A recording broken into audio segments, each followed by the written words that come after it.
and I'd like to pay our respects to their elders, past, present, and those in the future. Thank you for attending this event this evening. I'd also like to point out that I'll be co-presenting. I'm not sure if you saw the adjustment in the poster, but I'm very privileged to be co-presenting with my colleague and brother, Dylan Chown.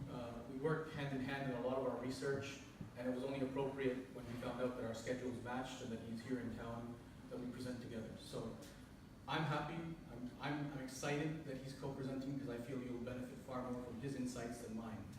And I don't say that lightly. We've got a few thoughts. We'd like this to be an engaging discussion. We're going to present a few different thoughts together for the first 30-35 minutes, and then we'd like to block off a solid chunk of time at the end for the last 20-25 minutes for a discussion that you all may want to partake in. So, to begin, we've titled this Post-Christchurch Reflections, Acknowledging Religion in Public Schools is Critical Now More Than Ever. I'm sure all of you are quite familiar and have been attuned to the news with what is the massacre that's taking place in Christchurch, and subsequently the massacre that took place in Colombo in Sri Lanka recently. And we'd like to share a little bit about our reflections from there. And Assalamu alaikum, greetings everyone. The first reflection is something that was shared with us. Our director, Professor Muhammad Abdullah, who very much plays a dual role as an academic and also as a community and religious leader. And he took time to go and show solidarity and support after the events of Christchurch locally in New Zealand. And sometime after, very briefly, he travelled down to Hobart. He spoke in a mosque about essentially the importance of the narrative that came out of Christchurch. One of peace, one of love, and one of rejecting, and one of breaking the cycle of hate. He gave a very passionate presentation, as he often does. And at the end of that presentation, as he was exiting the mosque, as he shared with us, a small child, not younger than 10 years of age, came up to him and said, I have a question. For those who don't know, Professor Abdullah is about 6'6". So he got down on one knee to listen to the child. The child asked the question, excuse me, Imam, why would someone want to hurt people in a mosque? And Professor Abdullah's response was, because they don't understand love, or something to that effect. But why we're sharing this story is, just as that young person, young learner, in community, in a mosque, would want to ask a question that's in their heart and on their mind to the Imam, the question I pose to you as an audience is, would that same learner take that very same sentiment and question when they enter the school gate, and in fact the classroom? And that's something, a theme I'm going to pose that question to. Is that something that learner takes with them wherever they go? Is that a question which they might be searching for an answer beyond that interaction and beyond the mosque? So that's our first story. We'll return a little bit later to the message within that. The second story that we'd like to share is the massacre in Christchurch happened on a Friday. And the very following school day was on Monday. Dylan and I both had a visit to one of our public schools here in Adelaide.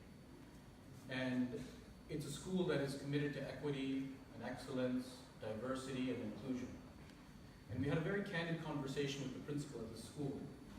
And we said we're working on a study that has to do with religious responsivity, with being responsive to the strengths and needs of faith-centered students, particularly Muslim students, Muslim learners, but all learners in general, and those students those learners that identify as being faith-centered. And the principal, and I commend the principal for her honesty and her strength in identifying gaps. But she said to us, rather than do a survey across all of our staff, or try to do some sort of workshops or professional learning that engages all of our staff members, let's start with those that are already on board. And I said to her, well, what does that mean? The ones that are already on board. And she said, what I mean is that I would say about 30% of our staff would be receptive to the idea of being religiously responsive. And I said, what about the other 30%? And she said, well, the other 70%. And she said, well, the other 70% are not quite there yet. There's a lot of resistance.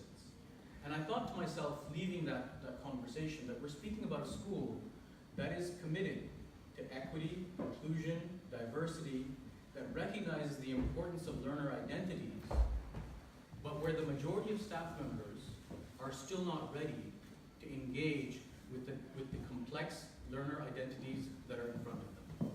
Which brings us to our topic tonight. So, just one slide back. The provocation that we're working with is that religion has a place in public schools. And this is what's going to, sort of the theme that will run through the next amount of time that we have with you.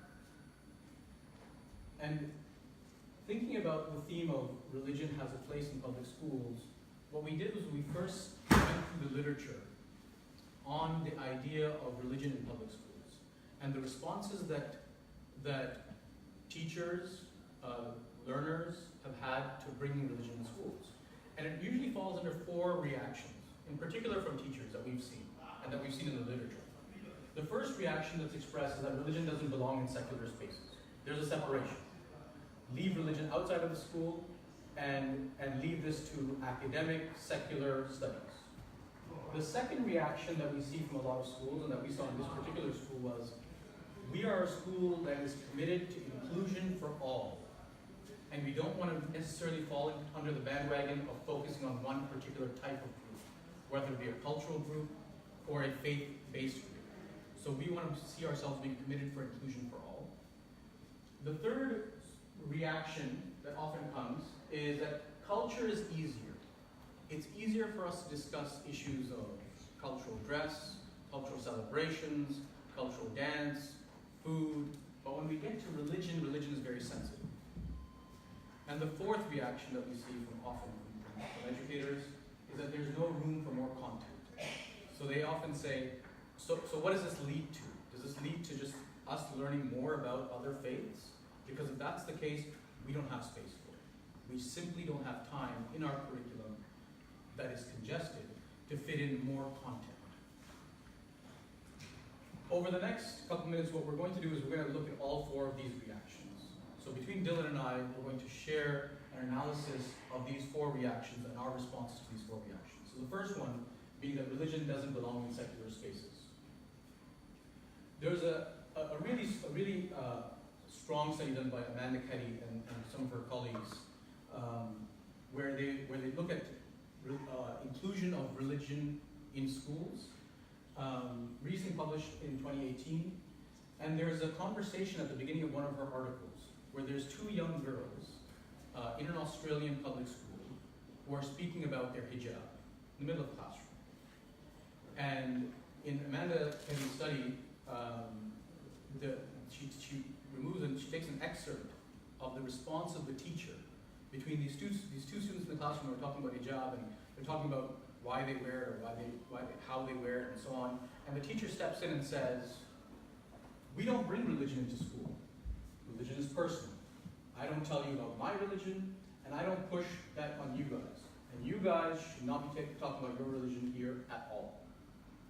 And that's sort of the beginning of the article of how she begins the article, which I thought was very powerful. We thought was very powerful as a way of this separation between the secular and the religious. So the secular argument, often rooted in policy, state government policy, like in this example, is that the policy, whether it be in schools or in other public spaces, is to not promote any particular religious practice, denomination, or sect. But I'll emphasize any particular religious practice, denomination, or sect. The retort to that is that that sort of a stance misses 2 major things, among others, but 2 major things. One is it dismisses the fact that we live in contexts where religion has always been part of the ethos and the social fabric of the countries in which we live.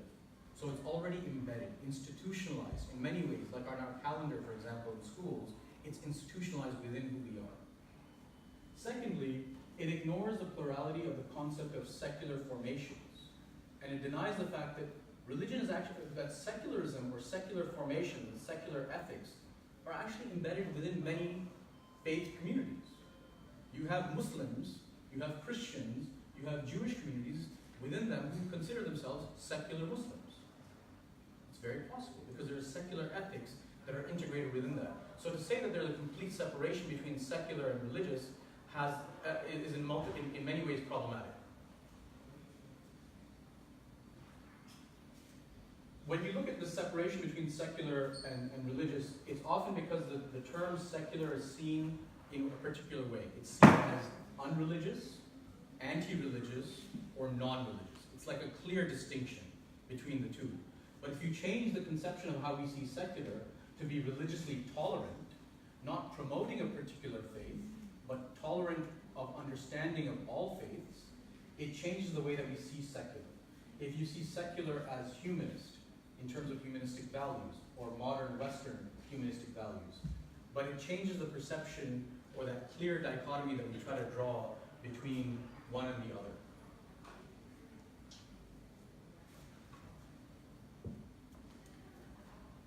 Just drilling a little bit further into the notion of religion in public school.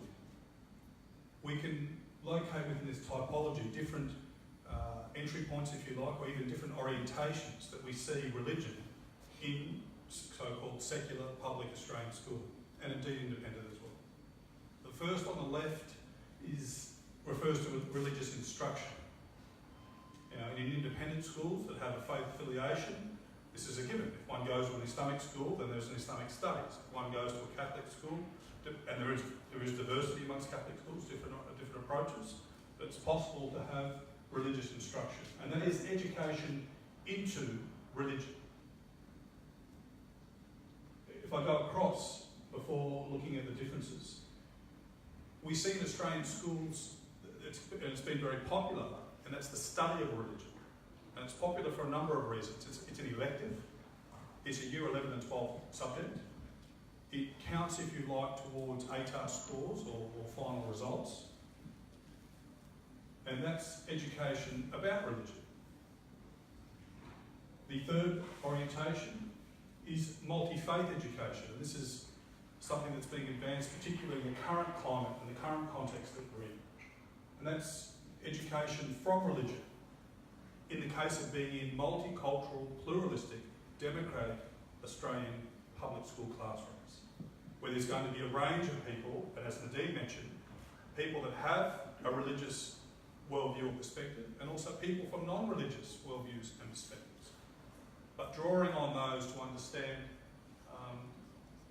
perspectives from, including from religious people. The orientation that we'll be advancing tonight falls under the broad banner of culturally responsive pedagogy, but we've emphasised, and Nadine alluded to this, that people are fairly comfortable around acknowledging culture, but there's an uncomfortability or perceived sensitivity around the religious, and sometimes the religious gets subsumed or ignored. So we've emphasised this in our framing around culturally and religiously responsive pedagogy.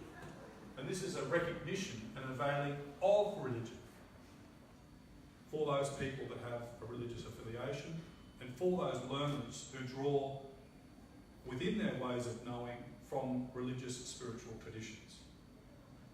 Now going across, let's look at some of the demarcations. Religious instruction is perhaps familiar to us, particularly people of my age. This was, in one time, the only form of religion entering into school.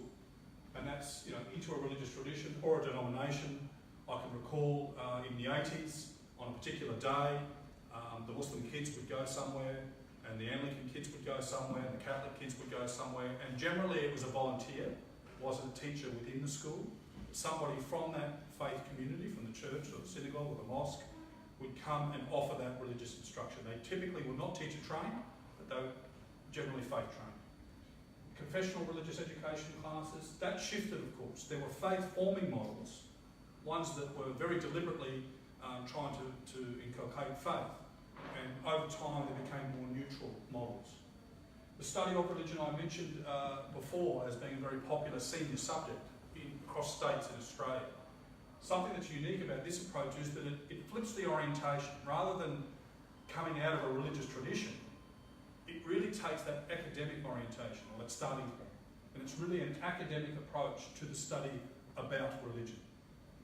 And it's studied from, that obviously marries well with inquiry-based learning and issues, contemporary issues, and an element of comparative as well. In the multi-faith, it draws, the point of difference here is that the entry point is the actual learner. So the experience of the learner. And if you're in a multicultural, pluralistic classroom, when you have 3 or 4 Muslim learners, and you might have 2 or 3 Aboriginal learners, and you might have 4 or 5 international learners that have migrated here, and you might have 10 to 15 what you might call Anglo learners, who themselves are very diverse and come from all sorts of different backgrounds and affiliations, all in the one classroom. But the point of this multi-faith education is that it begins at the diversity of the learner. And it's geared around interreligious awareness, respect, understanding, learning from different religious traditions, different ways and outlooks of looking at life. And of course, that, there's value in this. In the CRRP, and this is very different, I would say, to the other 3, is because the entry point is that you're leading with pedagogy. It's pedagogical led. It's acknowledging that learners' funds of knowledge, religiously, culturally, linguistically, are assets for learning and teaching in the classroom. And we'll drill down further into that. And the notion that religious and spiritual ways of knowing are valid. Often in school, it's what orientation of knowledge are we coming from? Whose knowledge is being valued? Whose knowledge is being discarded or not valued at all? And it's about that life world knowledge of learners, their families, their communities, their peers, entering in and transacting with the official or curriculum knowledge that you see in the classroom. Now that may not be totally clear at this point, but we're going to move in that direction throughout the presentation. So if we move to the second reaction to religion in public school, the focus on inclusion for some, inclusion for all and not special attention for some. That's a really bad way of putting that. And this is something, when Nadim and I go and talk, this is something that's often, very quickly, we're challenged on this. And it comes out in different ways. Well, what's so special about the Muslim learner? And what we would argue is that it's categorical. What is very, very clear is that Muslim learners represent a vulnerable and marginalised cohort of learners in Australian schooling, particularly post 9/11. Something when we talk to educators, we try to help them understand that there's not a single Australian Muslim learner in a classroom today that knows or lived in a pre-9/11 world. So if we're to look at some of their lived experiences, we understand that if you look at the first Islamophobia report, that it points to not necessarily a correlation between terrorism, as would be the stereotype, and Islamophobic reactions to Muslims or Islam, but rather the very existence and presence of Muslims in the country. It points to a moral panic about the Muslim other. The most vulnerable in the Australian Muslim community are women. And over almost 30% of the time when they are vilified, it's in the presence of children. And most often Australian Muslim learners are vilified in Australian schools. And according to a number of researchers, Australian schools are finding it challenging to respond effectively to racism and discrimination to Muslim learners. The day after Christchurch, that same principal was very, very honest with us, and she said, the whole weekend I was worried about the girls, the veiled, visible Muslims. A Muslim woman who chooses to wear hijab cannot hide. She's visibly Muslim, and concern the entire weekend was the buses, getting on the buses and getting to school, which is a good principle, I think, to be thinking about that over the weekend.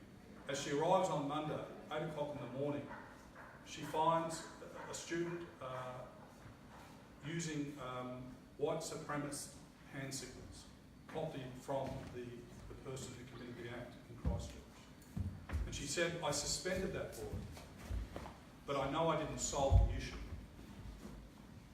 And I think that's an acknowledgement of the complexity. In terms of policy solutions, and our policy, this is relevant to us because we're advancing this notion of culturally and religiously responsive pedagogy. And policy is important because all policy is political, and therefore all pedagogy is influenced also by politics and policy. Something you would be familiar with, and again for those the more experienced and the older educators would remember a time when the emphasis was on cultural knowledge.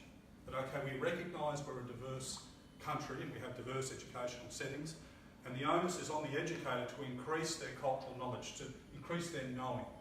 And of course there was deep problems with that. And educators often resist that. No one wants to feel like they need to be an expert of someone else's identity or experience. Then there was the orientation and the movement towards cultural competence. This was about cultural awareness, which is important.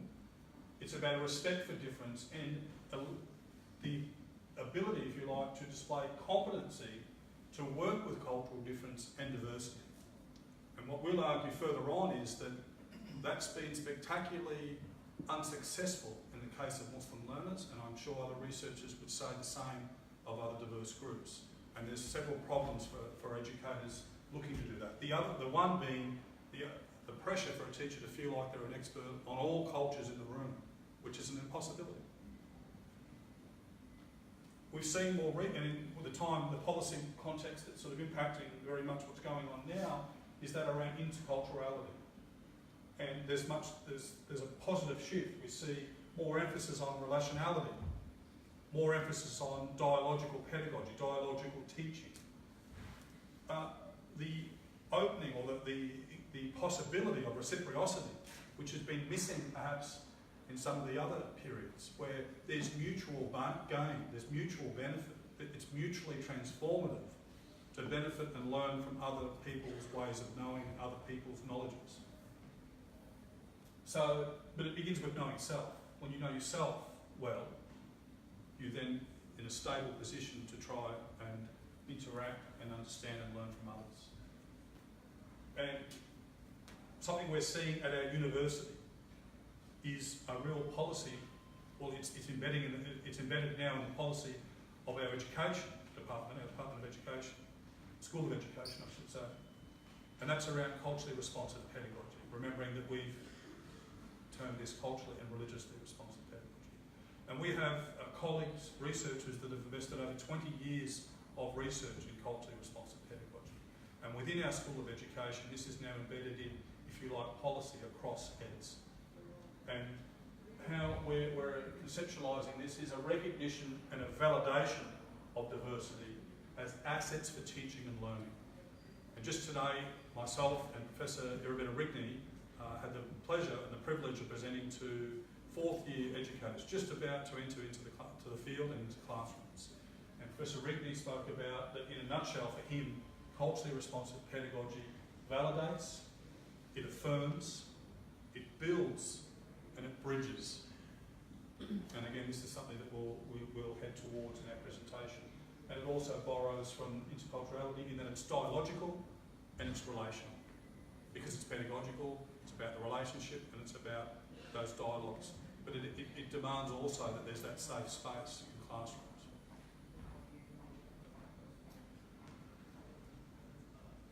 So building on this idea of CRP or CRRP, we also borrow from the work of Amanda Keddie, which you mentioned earlier, is the concept that inclusion can often become exclusion if it's too broad.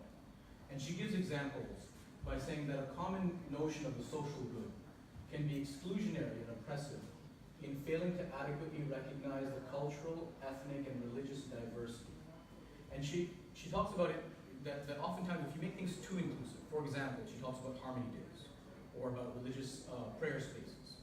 She says, if you begin to create religious prayer spaces, interfaith prayer rooms, which are important, it's an important accommodation, it's an important way of creating a space for faith-centered students. But at the same time, if a learner goes to a prayer room, we as the rest of the learners don't actually know why that person's praying, or how that learner's worldview shapes their worldview.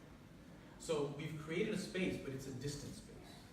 If we create harmony days, what we often do is we celebrate diversity, but we lose the particularities, the complexities within those diversities. So we often create spaces for learners to come together and say that, and I'll speak about this a little bit later when we talk about identities as well, but there's complexities within identities. So if you look at one particular learner and you say we're creating a space for all Muslim learners, or all of a particular cultural group, we're not looking at the particularities that exist between those different types of groups. So she says that there's an illusion, what's called an illusion of inclusiveness, without substantially disrupting the racialized patterns of power and privilege of those who have the power. So for example, if you have, within the Muslim community, if you have a majority of learners in your school that are from a particular sect or orientation or cultural group, that group then defines what the Muslim experience is like in a school. And it doesn't get challenged in places like Harmony Days or even in prayer spaces. So the work of Keddie and her colleagues really challenges this idea of reinscribing cultural reductionism and otherness when we try to lean toward this idea of being inclusive for all, but as a result, often excluding some along the way.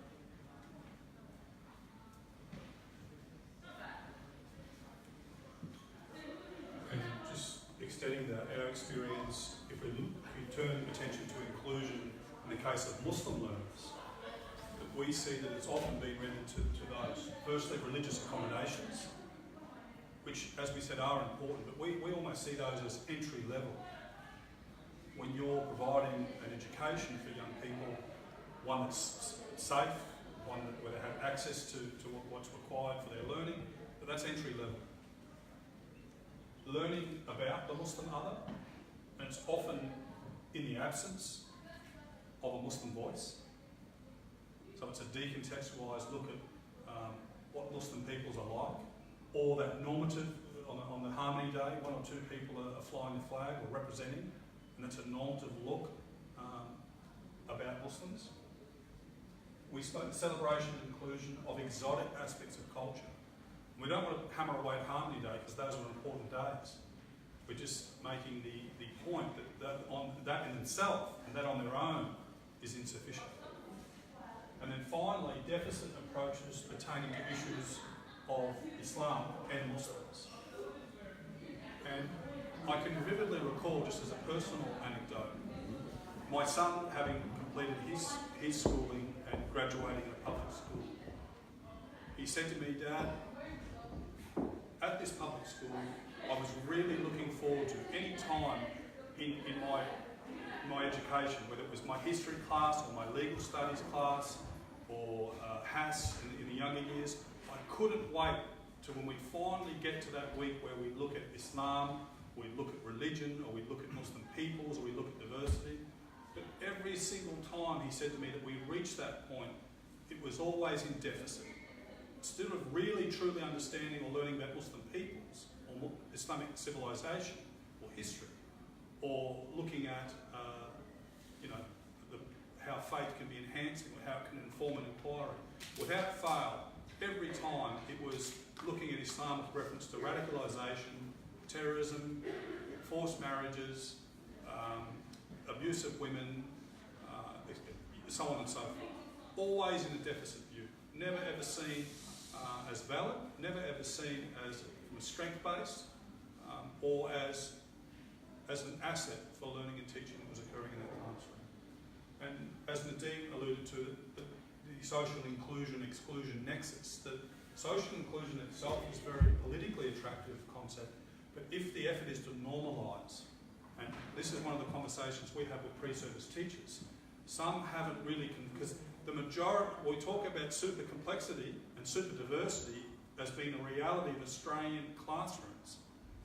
But the educating force, the educated team, are typically from one cultural group and typically from one dominant religious group, who are then educating a very, very super diverse group. And the point we were making about, in terms of inclusion, when we talk to pre-service educators, they'll often say things when they haven't really been confronted yet. Well, I like to think that I treat everyone fairly. So I treat everyone the same, and religion doesn't come into it. I just treat people like normal. And that kind of normalising, or that inability to sort of reflect on one's own bias or one's own privilege, we find problematic. And that's one of the interesting conversations that we have. And I think this diagram, which does come from interculturality research, but used well, it lends itself to the orientation we're talking about, culturally and religiously responsive. And the beauty of the image is that it shows that while these visible signs that we see, food, language, dress, visual arts, the often common practice we see in schools of colouring in flags and the like, whilst may have their place, they are the visible, they are the tangible. If you look below the water, which is the metaphor, if you like, of the iceberg, then there's some really, really significant, less tangible things that are assets. So we start to ask ourselves, from our religious beliefs, from our funds of knowledge, from our cultural traditions, from our familial traditions, how do we then start looking at notions of self? How do we understand ourselves? How do we look at issues of modesty? How do we look at the issue of greeting? Because different cultures, customs greet people in different ways. How do we look at the idea of raising children? What is acceptable and is not acceptable? I see children talking about this. Oh, can you stay over? Oh, my parents don't agree with staying over. Why is that? And it gets into a really interesting discussion. So these deeper, less tangible things are what we're arguing we need to move toward. All right, so we've got two more to go, and I'm going to power through this next set because I know we have some more content to get through. But the third reaction, as we mentioned, is culture is easy. Religion is often too sensitive. So a really, really interesting study came out recently through Anna Halafoff and some of her colleagues, Andrew Singleton and others from Deakin University, where they looked at what they call the Generation Z study. It's a national study. I think they had over 1,200 students that they had surveyed about how they view religion. Because we often think of as, I identify with the faith, I don't identify with the faith. And even the national census kind of said there's less and less people who are formally identifying with faith. And therefore that's an argument for teachers to not have to necessarily include religion in the classroom. So Halafoff, Singleton and others did this study where they looked at Generation Z, students who were born in the mid-90s to mid-2000s, mid-2000s, yeah, something like that, Generation Z students, and their connection to faith. And what they found was 6 categories, which challenges the clear distinction between those that believe and those that don't believe in a formalized religion. They found 23% of students, of learners, said that they see themselves as this worldly, i.e. there's no connection to anything outside of this world. They see themselves concerned about economics and politics and getting a job and so on and so forth. 15% said they're indifferent to faith, couldn't really care less if it exists or it doesn't exist, but we don't practice one formally. 18% said they are spiritual but not religious. And they quoted examples of things like martial arts or yoga or things that have spiritual elements to them, having a sense of a spiritual being but not connected to a formalized religion. 20% said that they are nominally religious, and what they meant by that is that their parents are religious or they are born into a faith-centered family but they don't necessarily practice the faith. And 17% said that they are religiously committed. So this study, what it really did, which was interesting, is that it challenged the fact that there are these sort of distinctions of how different Australian learners see their connection to faith. But what was really interesting is that in the study they said, well, it shows, sorry, if you go back to the previous slide for a second, they found that more than 50%, more than half of Australian learners would identify as no faith, or what they call religious nuns, non-nuns, in the article. And when we look at it a different way, next slide, if you look at it a different way, if you look at the top 38%, which are those who see themselves as this worldly or indifferent, but then you've got those who are spiritual but not religious, i.e. connected to some other source of otherworldliness. You've got seekers, people who are looking for faith. You've got nominally religious, i.e. religion is a part of their lives, even though they don't practice it, but their parents do. So their religion is still somehow a part of their cultural experience, their being. They might not identify as observant, but it's there. And then you've got 17 religious, that's 62%, for whom, when you walk into a classroom as an educator, we're looking at a vast majority of learners in our classrooms that have in some shape or form some connection to faith, even though they're not necessarily observant. Faith and spirituality, I should say. Amelia Johns and her colleagues also found, post 9/11, and this is specifically to Muslim learners, that there's an increase in young people, in particular Muslim learners, as identifying as observant. 9/11 and other massacres that have happened since have really created a sense of connectedness, a deeply critical sense of connectedness for Muslim learners. In response. So over half of the participants described that 9/11 has had a formative experience. Almost like a galvanizing. It's not as a result of the event, but the galvanizing experience once the spotlight has been on. Yeah, and has had a sense of, made them feel a sense of connectedness to their own faith, of wanting to explore, well, what it is that in my faith that defines who I am. What does it mean to be Muslim?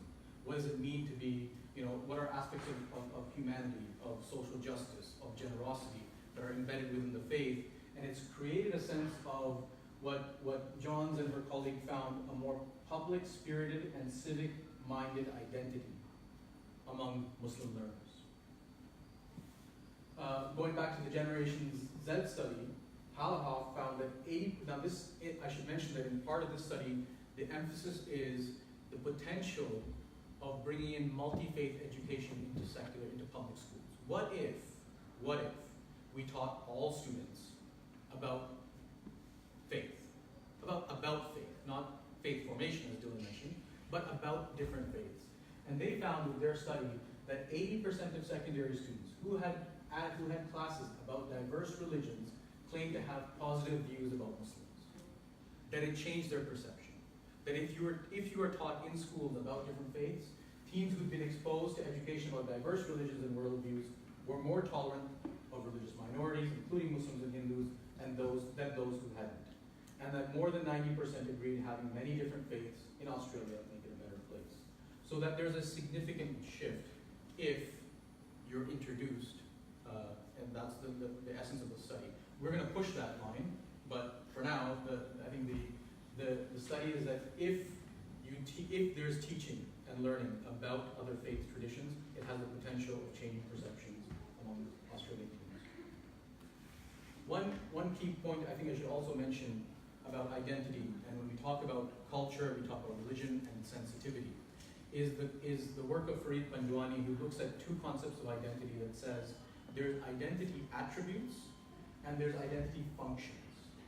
And what that means is that identity attributes are things that you might see as my culture, my ethnicity, my linguistic, my religious affiliation, how I might see myself. But the functions are what I decide at this time to functionalize. So although my parents might be Muslim, I may not decide to functionalize that aspect of my identity until later. And that later could be any time. Or I might decide after functionalizing that aspect of my identity to take it away and no longer identify with it. So for educators, part of this complexity or part of this sensitivity that we often speak about is that yes, we can say, oh, we seem to have a Muslim learner in our classroom because she's wearing a hijab. But just because she's wearing a hijab doesn't mean that she's necessarily functionalized in a way that she wants to articulate or speak on behalf of all Muslim learners. So I think it's very important to acknowledge that there is both the attributes, the combination of what we see as how our identity is, and what we decide to functionalize at different times. I think we'll skip this slide for sake of time. So this takes us to the fourth and final, that the whole idea that there's no room for this in a congested curriculum. And teachers, you probably see it in social public media, the pressure, every day there's another responsibility or another task or another thing that's added to the load of teachers. But the challenge about this is that, and we often push this, some of our colleagues do the same, that we don't conceptualise doing diversity as an extra. So the way that we've conceptualised and why we're leading with pedagogy, culturally, religiously and responsive pedagogy, is this is not about something else that has to fit within a curriculum. Yes, the pedagogy will shape the curriculum that's enacted locally and responsibly to the learners in your classroom, but being culturally and religiously responsive need not be seen as an extra. Many of you would perhaps be familiar with this. I can see some people nodding, so they may be familiar, of course. Pat Thompson's. This is a metaphor. You've heard about the virtual school bag. And this is very much a metaphor. So on the left, we see the different spheres, the different life worlds, if you like, with the learners. And from here, they pick up learning and knowledges from family, community, from peers, and the intersecting worlds. And for Muslim learners, faith, religion, spirituality is very much part of that. One of the most significant community hubs for many Muslim learners, not all, but many, is the mosque. And the mosque is a central hub for Muslim communities. So within those spheres, they bring that to classrooms. This is Muslim learners, but of course this could be apply to any other learners. And the metaphor, of course, is that if we see normative pedagogy that suits only that very narrow cohort of educators from a similar background, teaching to a super diverse and super complex learner classroom, then that normative pedagogy and curriculum will determine what learners can draw from in terms of their virtual school bag and the assets they bring. With a normative pedagogy and curriculum, the analogy is that school bag is left at the classroom door, so they walk into the classroom without. And I think that's a very powerful visual metaphor, acknowledging, of course, from the tremendous work of Pat Thompson. And this, as we've alluded to throughout the presentation, we talk about funds of knowledge. Now, funds of knowledge, as we understand it, is an expansive concept. Many, many people have written about this, famously Miles and others, but an expansive concept that can include a recognition of learner identities, and Nadine mentioned some of the complexities around Muslim identities, how super diverse Muslim diversities are. Often they're presumed to be sort of very monolithic or very homogeneous, but in actual fact there's great diversity. Recognition of learners' identities, cultural, religious and linguistic capital.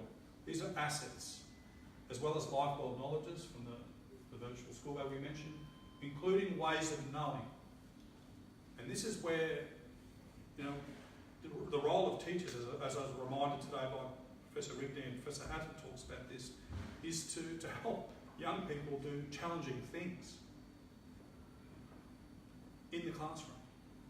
And funds of knowledge help those inquiries and those learning experiences get beyond the surface, get beyond the superficial, and able to evolve from those deep knowledges.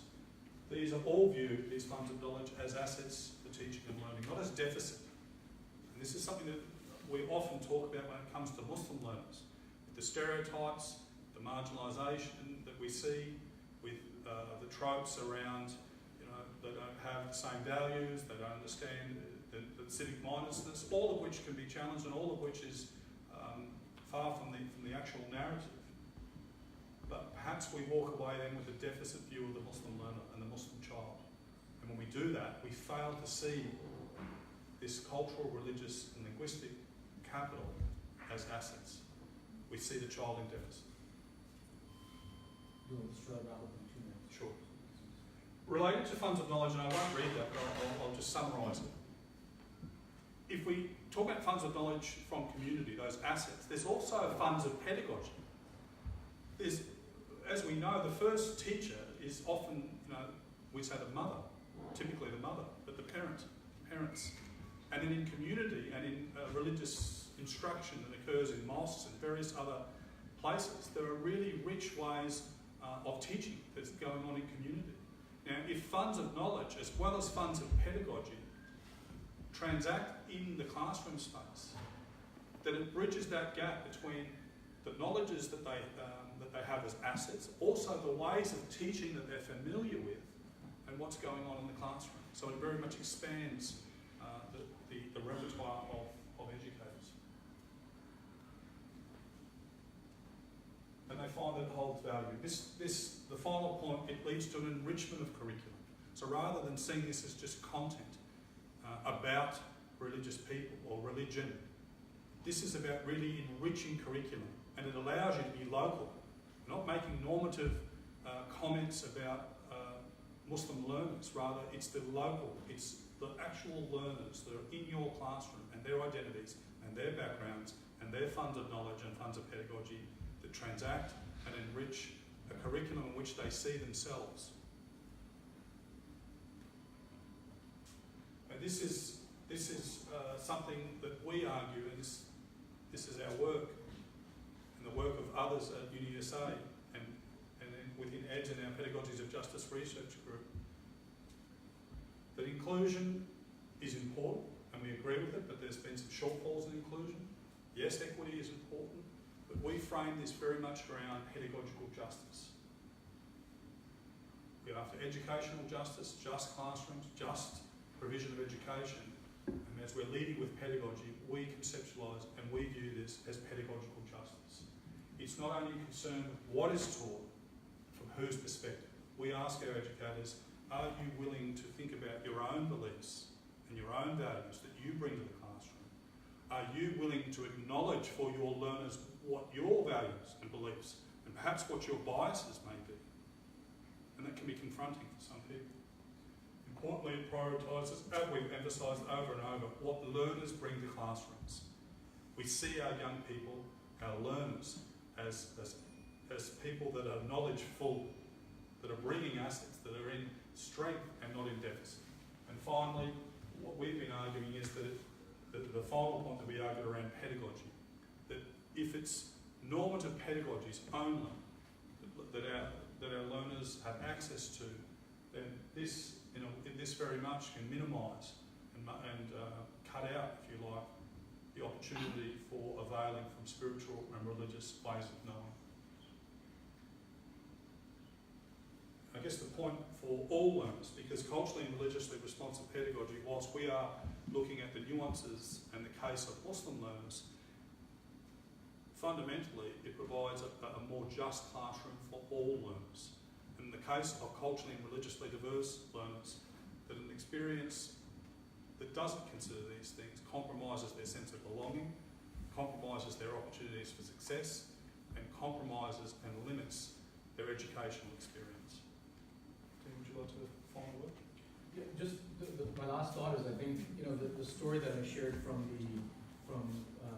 the Keddie, the way the Keddie article started with the two girls who were talking about the hijab, and the teacher walked in and said, "We don't talk about religion in schools." And I think the point that Dylan's trying to drive home, and that we're trying to drive home with the idea of pedagogical justice, is that it's not about curriculum, it's not about more content necessarily, but it's about those teachable moments.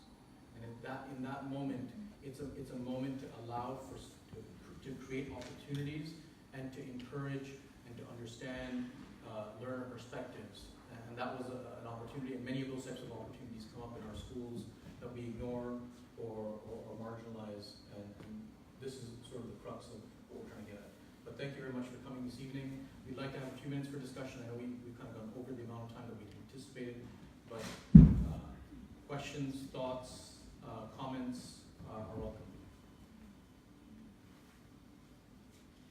Yes? What do you do when you have a more monocultural classroom? A more monocultural classroom? It's a very good question. So the question for everyone, what do you do if you have a monocultural classroom? And that's interesting because some of the studies that we looked at in terms of multi-faith and interfaith, and some of the schools that are monocultural were found to actually do less of that, to prioritise it less. So Islamic schools, as an example, we've been talking about public schools, Islamic schools are often criticised for being insular, from not preparing Australian Muslim learners for a civic, pluralistic world. But the research suggests that those schools that are super diverse, including, as I mentioned, Islamic schools, that they're doing a lot more of that type of work. So it's a good question. And if we're talking about funds of knowledge within a monocultural classroom, the first thing to consider is that even within the same group, so we're talking about Muslim learners, there's super complexities and super diversities. And if we're assuming that a group within the classroom, because they might all come from the same ethnic group, they might all be, I'm assuming you mean Anglo, a sort of a mono-Anglo classroom. One of the things we find when we do this work is that those learners, when we start having these discussions, they begin by saying, well, I don't really have a culture. They see themselves as not fitting in it with that discussion at all. Now, when they reflect more deeply, and when we prod a little bit further, they understand that they've got a rich history, a rich family, rich traditions to draw upon, and that in itself can lead to greater understanding. But then, I guess the emphasis then becomes on opportunities within schools like that to do more of that interconnectedness and interculturality. So the onus would be on schools like that to be doing it. Unfortunately, the research suggests they're not.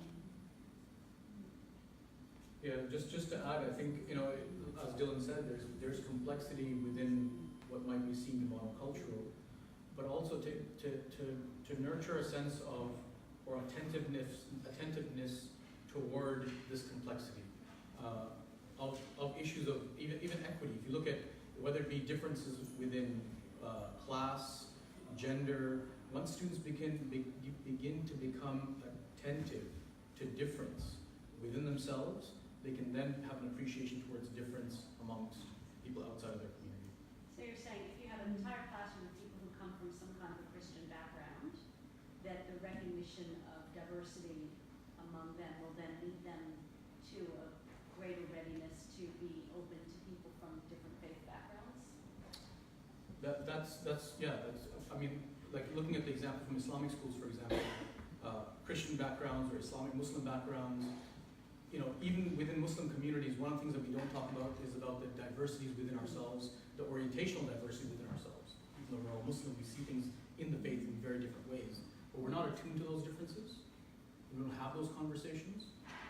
But creating that sense of appreciation for those differences, I think. I would say, and I think this is what you're alluding to, definitely what Nadeem says is true, but critical, of course, is the encounter. So yes, understanding and appreciating that there's diversity within alleged sameness, that's very true. Also, a deeper knowledge of self, understanding self, one's own background, one's own ways of knowing, and knowing that there's difference. I'm sure the teachers I know in the room are perhaps in a Catholic school might chuck up an issue about gender. I'm sure there's going to be a really rich discussion with different religious orientations, perspectives informing that. But you're quite right. What's missing there is the encounter, relationality, reciprocity, and I think schools need to account for that. One thing I will say is schools of that description, a lot of those schools tend to take up studies of religion, and that demands that there is some contact. The drawback, of course, is that it's in year 11 and 12, which is very late.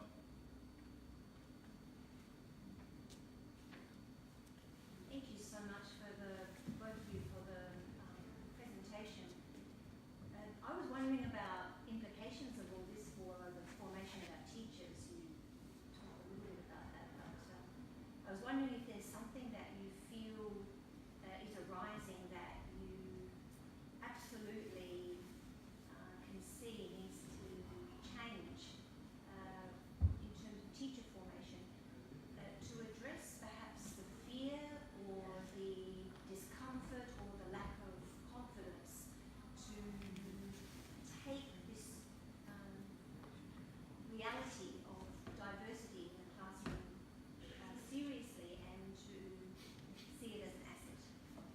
Is there something in particular that you're trying to do with teacher formation to help bring about the kind of classroom that we need for this? Great question. Sure. I'll maybe start and Dylan, feel free to build on, but we're currently working on a study with some of our colleagues at UniSA on being religiously responsive, and we've surveyed a number of pre-service teachers at UniSA, and what we found through the survey is that the majority of pre-service teachers have found that, or have asked for, in their minds, the solution is more content. Teach us about different cultures and communities. So in the case of Muslim communities, their response was, if we just knew more about these, and if this content was embedded into the teacher education program, this would solve the problem. And I think where we're trying to get, our sort of push is kind of what Dylan has closed with, which is a shift from thinking about curriculum to thinking about responsive pedagogy. And not ignoring, I mean, responsive pedagogy brings curriculum and assessment. It marries the three. Right. But it's that pedagogical led, and we were quite shocked to find that because there is a knowledge gap in the case of Islam and Muslims. 70% of Australians acknowledge they know little or nothing about Islam or Muslims.